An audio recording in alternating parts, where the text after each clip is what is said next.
It's a great honor for me to speak on Bill 175, Safer Ontario Act. I would like to thank my colleague, the Honourable Member from Ottawa-Orléans, the Minister of Community Safety and Correctional Services, for her tireless work on this very important piece of legislation. As she mentioned in her remarks, as Speaker, this legislation is years in making. There's a lot of work, a lot of conversations and consultations that have gone on that has resulted in Bill 175. Speaker, I'm honored to rise today to speak about our government's proposed changes to strengthen policing oversight in Ontario that is part of Bill 175. These proposed changes are a part of government's landmark legislation, the Safer Ontario Act, which represents the largest policing transformation that our province has seen in 25 years. These changes, Speaker, if passed, would help shape what effective policing and police oversight should look like in Ontario. Speaker, I want to acknowledge many of our brave police officers who are in the gallery here today. As we know, Speaker, day in and day out, they protect us and our communities. They walk into in the line of duty. They are sworn to serve us and to protect us. And I want to take this opportunity to thank every single one of them and their families for the great service they provide to us in our great province of Ontario. And Speaker, I feel very privileged and honored to have the opportunity to work with our police officers very closely in development of this legislation and other work we have done. I do want to acknowledge my good friend Bruce Chapman, who's the president of the Police Association of Ontario, for being here and working closely with the government on this legislation and other very important initiatives as well. Speaker, in addition to, of course, working with our policing community, we have worked also very closely with our communities across the province as well, making sure that their point of views and their perspective are very much part and parcel of the work that we have done that has resulted in Bill 175. Because, Speaker, and you may have heard me say this before, that I strongly believe, but I think we all know, that in order for communities to be safe, there needs to be trust and respect between the police and the communities they serve. In fact, Speaker, if you look at the principles of Lord or Sir Peel, who is considered to be the father of modern policing, he very clearly said that the police and the community are one and the same. They're a reflection of each other, and that is very true to this day. And therefore, Speaker, in order for us to have safer communities, in order for us to ensure that we have peace and harmony in our communities, we need to make sure that there's always trust and respect between our police and the communities because they reflect each other. We need to, Speaker, to restore and build up the confidence that people have in the police who serve them. That sense of trust is critical if people are to feel safe in their communities and if police are going to be able to do their jobs effectively. As the members may be aware, there are currently 3 police oversight bodies in Ontario: the Special Investigations Unit, the Officer of the Independent Police Review Director, and the Ontario Civilian Police Commission. Taken together, these 3 agencies are responsible for investigating incidents between the police and citizens, while also overseeing police services such as police complaints about officers and the police disciplinary processes. To ensure that there's trust in our policing oversight system is maintained and reinforced, Speaker, we are proposing a number of improvements to these bodies. These changes range from minor changes, such as changing the names of the bodies, to more comprehensive changes like how the way the policing oversight system operates. Some of the most important modifications we are proposing in Bill 175 include strengthening the obligation of policing officials to comply with oversight investigations and making it a provincial offense for failure to do so, eliminating the ability of a police service to investigate public complaints about its own officers, equipping police oversight bodies with more tools to tackle racism, including training for employees that promote recognition of and respect for the diverse multicultural character of Ontario, authorizing policing oversight bodies to collect personal information, which would include race-based and other demographic data, and expanding the Ombudsman's jurisdiction to all three police oversight bodies.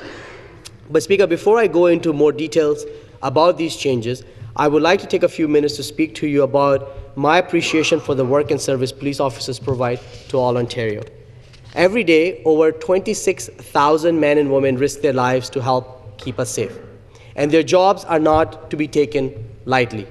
These men and women often have to make difficult decisions in life or death situations in order to keep our communities safe. And it's thanks to these efforts that Ontario is one of the safest places to live.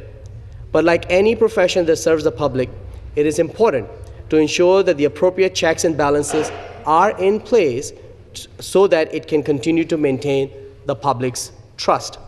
Because at the end of the day, if a police officer acts in a way that is inappropriate and unjustly causes a citizen harm, then we must ensure that they are held accountable. To do that, Speaker, we must have an open and accountable police oversight system. That is why last year, the government appointed Justice Michael Tulloch to help us develop a framework for that change. In 2016, Justice Tulloch conducted an independent review of our policing oversight system, specifically looking at ways to improve its transparency and accountability. This past spring, I had the honor of announcing the release of Justice Tulloch's report, which outlined a number of recommendations, 129 to be exact. These recommendations called on the government to make a number of sweeping changes to improve policing oversight in our province. And that's exactly what we are proposing here today through Bill 175. Speaker, I rise to tell you that our government has taken Justice Tulloch's advice and as a result have introduced legislation that will implement 118 of the 119 recommendations directed at the Ministry of the Attorney General. And Speaker, I just want to be very clear that 119th recommendation is being partially implemented as well. We're just going a step further in making sure that their full appeal rights are available. So in essence, we're implementing all the recommendations that was geared towards the Ministry of the Attorney General in Justice Tulloch's report. Speaker,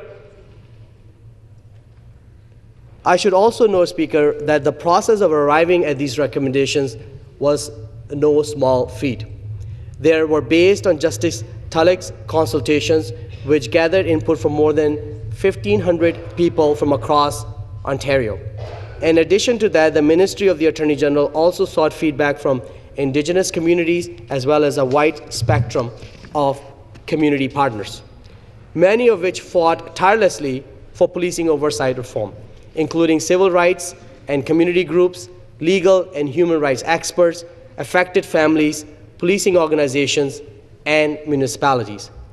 I would also like to thank those communities that have experienced some of the same tragedies that my community has faced, who provided very important insight throughout this process to bring to light the need for enhanced transparency, enhanced accountability, and enhanced independence in the oversight system, all of which has helped shape the changes that are part of Bill 175. Speaker, since we have received Justice Tulloch's recommendations, we have not been waiting to implement some of his most critical recommendations, as we took action right away. In fact, to meet Justice Tulloch's recommendations on transparency, the Ministry of the Attorney General began posting on our website reports from the Special Investigations Unit where a police officer who was the subject of an investigation has not been charged. These reports include a detailed narrative of the events, a summary of the investigative progress, and reasons for not laying charges against the police officer, and any relevant video, audio, or photographic evidence subject to privacy considerations. This is critical information that has never been shared with the public before. Most importantly, it gives the people of Ontario a better understanding of why the Special Investigations Unit has not laid charges against an officer in a particular matter. In addition, we are working to fulfill our commitment to release all past Special Investigations Unit reports from 2005 to 2017, which involved police interaction where a fatality occurred. These additional reports will be posted on our website later this year. But this is just one of the many changes we have begun to make to improve police accountability. I would now like to explain to the members about the other changes that are yet to come and are part of this legislation, all of which will give the Special Investigations Unit greater capability when it comes to adequately holding police officers accountable for their actions. Speaker, under the Safer Ontario Act, we are proposing to revitalize the Special Investigations Unit by expanding its mandate and equipping it with more tools to strengthen its role. For starters, we will be making this organization its own independent agency, separate and apart from the Ministry of the Attorney General. Under the proposed legislation, the new independent agency, which would be renamed the Ontario Special Investigations Unit, would have an expanded mandate that would not only include the investigation of police officers, but also special constables, special constables of private employers, such as the TTC or universities, and volunteer members of a police service. This is a fundamental change, Speaker, because it means that the men and women who help maintain public order on our transit systems and in universities and colleges would now have to be held to the same high standards of accountability that we set for our police. And the mandate of the new oversight agency could also apply to First Nations police services that help protect the Indigenous men, women, and children living on reserves. Currently, there is no independent body that looks into complaints made against a First Nations police service. Under our proposed legislation, First Nations may choose to opt in to Ontario's policing framework, which would then include them under the purview of the Ontario Special Investigations Unit. The legislation, Speaker, also permits the negotiation of agreements between Ontario Special Investigations Unit and those First Nations policing services choosing not to opt into the new policing framework that is outlined in Bill 175. For too long, Ontario's policing legislation has failed to respond to the on-reserve realities and needs that Indigenous communities have communicated, including systemic abuses of policing powers and unequal justice services. By creating one potential tool to hold officers accountable for their actions, this new legislative reform would help advance access to justice for Indigenous people living on reserve. In addition to investigating police officers or other officials in incidents involving serious injuries, death, or sexual assault, the Ontario Special Investigations Unit will also be able to investigate all incidents involving the discharge of firearms, regardless of whether an injury or death occurs. This is a massive change that will transform policing oversight in our province. I want the members here today to take a moment and consider what this change will mean for the people of Ontario. What we are proposing to do here is to fundamentally change the way the Ontario Special Investigations Unit operates, as it now would have far greater powers than it has ever had before. For example, allowing the Ontario Special Investigations Unit to lay charges related to any criminal offense uncovered during the course of an investigation, even if it is not related to a civilian death, serious injury, or sexual assault. Will, Speaker, will go a long way in creating a more accountable oversight system in Ontario, and will undoubtedly help rebuild the public's trust in our policing oversight system. I would also like to point out that in the Safer Ontario Act, if passed, it would require the Ontario Special Investigations Unit and the Ontario Policing Complaints Agency to collect information and publish reports for the purpose of evaluating and improving the policing and policing oversight systems in Ontario. More importantly, Speaker, the government would now have authority to prescribe specific types of personal information that these two bodies may collect for this purpose, like race-based data, for example. While this may seem like a minor modification, this is in fact a significant change that will help the oversight bodies better identify patterns of concern in relation to complaints or investigations within their mandates, and will be a powerful tool for the oversight bodies to use in their policing, in their public reporting. Another important feature of this bill is our proposal to clarify the Ontario Special Investigation Unit's mandate to investigate incidents involving former police officers as well as off-duty officers in certain circumstances. This is a critical change that would clarify that any off-duty officer who exercises his or her power as a police officer would fall within the agency's jurisdiction. Notifying the SIU of an incident is a pivotal piece to ensuring that the oversight system is operating effectively and protecting the people of our province.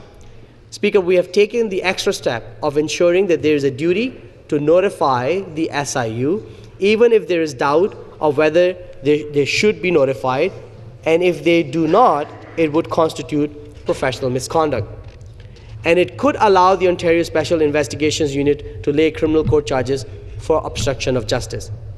This is a change that is long overdue. This is a change that will have a direct impact on the way policing officials and their employers are held accountable for their actions. Sometimes the appropriate oversight body may not be notified of an incident involving a civilian because police services are not always certain if an off-duty officer has identified. I'd appreciate, since your member's speaking, a little, take it down a notch. Thanks. Continue. Thank you, Speaker.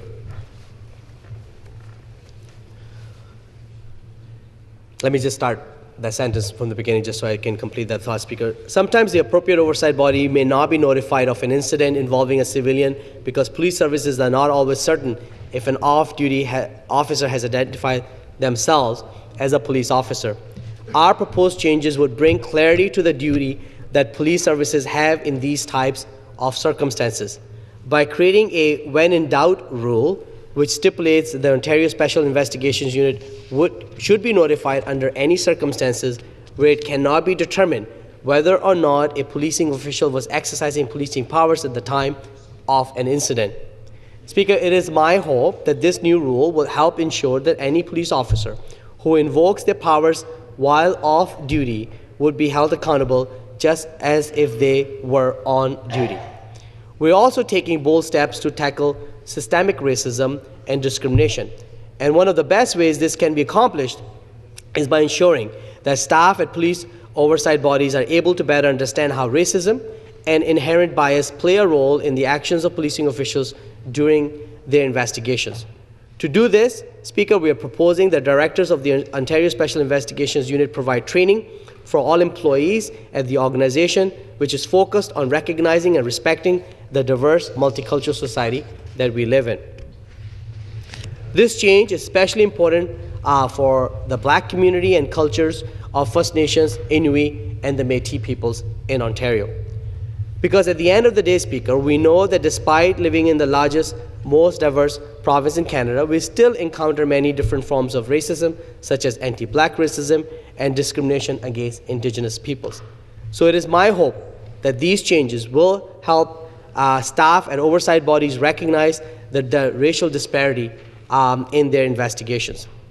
Now, in the event a policing official is investigated for his or her actions, Speaker, it is important that the investigators who look into a case are and are perceived to be independent and unbiased. That is why part of our reforms include limiting the number of investigators who are former police officers, as this will help diversify the investigative teams and help ensure investigations are more independent. Under the proposed legislation, there would be authority to limit the number of former police officers that could be assigned to an investigative team at the Ontario Special Investigations Unit. What exactly the number will be capped at has yet to be determined. To ensure, Speaker, that we get this number right, we will be seeking further advice from our partners and would make this decision during the regulation-making process in the coming months. In addition, this bill will help to ensure that we have investigators that are well-trained to do their jobs by establishing requirements and qualifications for oversight agency investigators. Because while we recognize that former police officers have specialized investigative skills and knowledge, and certainly they have expertise on police techniques such as witness interviewing, scene preservation, and forensics, we must ensure that the need for investigative expertise in the policing oversight bodies is balanced with the need for complete independence to maintain fair and unbiased decision-making throughout the investigative process. Finally, I would also like to bring your attention, Speaker, to a key change we are making to improve the investigative powers of oversight bodies. Currently, during the course of an investigation, police officers are asked to cooperate with investigations into their actions. The proposed legislation will change this by mandating that police officers have a duty to comply. That goes for all policing oversight investigations, including the ones that are completed by the Office of the Independent Police Review Director. In fact, should a policing official fail to comply with either policing oversight body, they could face a penalty of up to $50,000 or imprisonment for up to 1 year or both.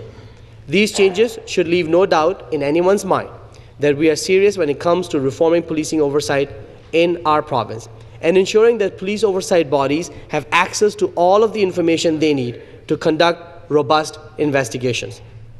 Speaker, now I would like to take a moment to talk about some of the key changes we will be making to the Office of the Independent Police Review Director, also known as the OIPRD.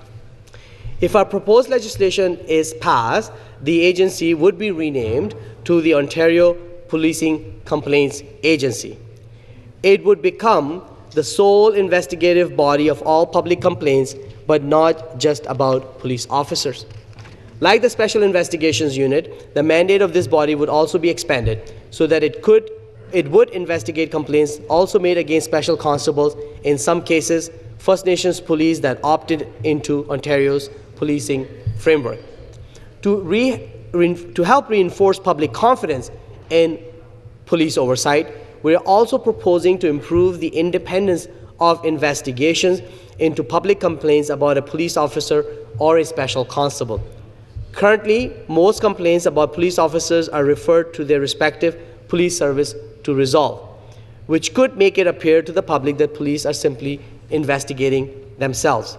As such, Speaker, we are proposing that within 5 years, to have all professional misconduct investigations performed by the new Ontario Policing Complaints Agency in all but the most exceptional circumstances. And if a matter is in the public interest, the agency would have the power to investigate police officers or special constables without having a public complaint filed. I am confident that these changes would go a long way towards growing the public's confidence in policing oversight in our province. Before closing, Speaker, I would also like to highlight a few key changes that we are proposing to make the Ontario Civilian Police Commission. Under the proposed legislation, this independent tribunal would be dedicated to adjudicating disciplinary matters involving police officers and special constables. As such, Speaker, we find it fitting to rename this agency as the Ontario Policing Discipline Tribunal so that its title more accurately reflects the work it would do. Currently, disciplinary hearings resulting from public complaints about a police officer are heard by the relevant chief of police or their delegate, and the prosecutor is selected by the chief of police, which is something I feel, Speaker, is simply unacceptable in this day and age. That is why we are proposing that all hearings resulting from a public complaint be heard by independent adjudicators at the Ontario Policing Discipline Tribunal. In addition, independent counsel at the Ministry of the Attorney General will be able to conduct these hearings if they are in the public interest. These changes would go a long way to making the work of police oversight bodies more independent.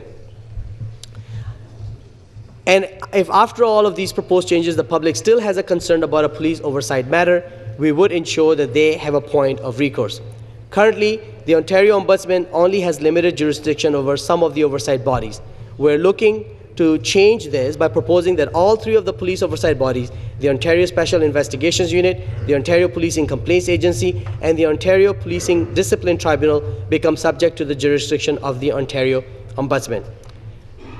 Speaker, in closing, I just want to say that the changes we are proposing here today will have a profound impact on policing oversight in our province.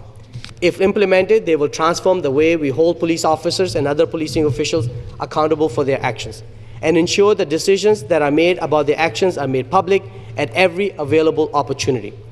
If passed, this bill would play an integral role in bridging the gap between police officers and the public. By making more information about the work of police officers accessible, the public would have a better understanding of the actions taken by police officers in often life-threatening situations.